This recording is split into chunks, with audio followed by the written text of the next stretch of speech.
Now, with so many of us working from home and doing meetings in the kitchen, the last year has seen huge changes in our working lives. Many of us feel disconnected, and a couple of entrepreneurs have designed a new app to support those struggling with the concept of working alone at home.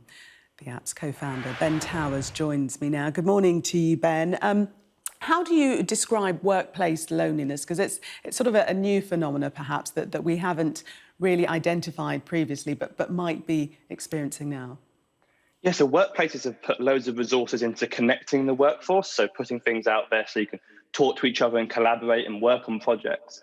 But we've really forgotten sort of the fact that we are humans. We need human connection beyond work. We need to understand our colleagues on that personal basis. And now we're working from home, it's increasingly harder for employees to be able to do that because they find it harder to be able to have those water cooler style conversations with people in the office, or find it harder to really connect on that one-to-one personal level with their colleagues. And so that's a big problem we're seeing across workforces. And now companies are looking at new ways ongoing where maybe having more hybrid models in the office and working from home.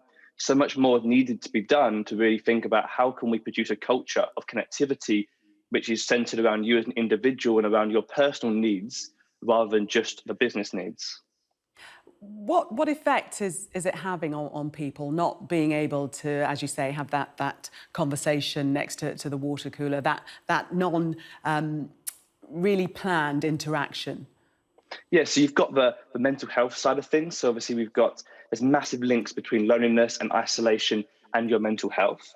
But you've also then got, in the business sense, you've got productivity drop, which is now starting to see. We've also got people coming to work and not being fully engaged, which is now leading to workplaces struggling to engage their workforce and maintain that culture.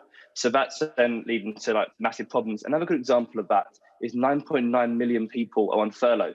And there's now another massive group of the workforce who are at home, they're not able to work, but whilst they're at home and doing whatever they're doing at home, they're now being disengaged and now being put away and being able to not really meet their colleagues or be part of something.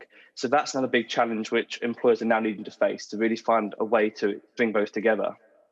So tell us exactly how your app works. What's the benefit for the individual and colleagues that work together, but as you say, might not know of each other's existence outside of the workplace? Sure. So Tahora is focused around you as an individual and where you are. So, for example, I'm in West London. So we'd then go, you're in West London, you have these interests, and here are colleagues around you and communities that meet near you, which you can then join. So I can now start to go maybe for a dog walk or meet up for a yoga class, whatever it might be, albeit sometimes virtually at the moment, but able to then connect with my colleagues on a complete non-work basis. A good example of that is some people use this like the police force, and you've got frontline response officers and you've got senior management executives using the app, be able to connect, completely put into one side that person may be a lot more senior than the other people, but it's all around just you and your personal interests. And then alongside that, we connect you to events and wellbeing support and resources as well. So you could get the chief exec meeting up with an intern, say. Exactly. And that's also a great way of encouraging mentoring, because we've now met up over golf or whatever it might be. And now suddenly we're now talking, and you may then start to mentor me and give me some support in business as well. So we can also affect that side of things. Just quickly, if you don't mind, tell us about your personal experience. Yeah, so for me, I've had some really close family and friends who've experienced mental health challenges right to the extreme. And I've seen the implications that mental health challenges can happen on your life. And so that led to me then devoting my life to go, you know what, I want to do something to really tackle this and change this.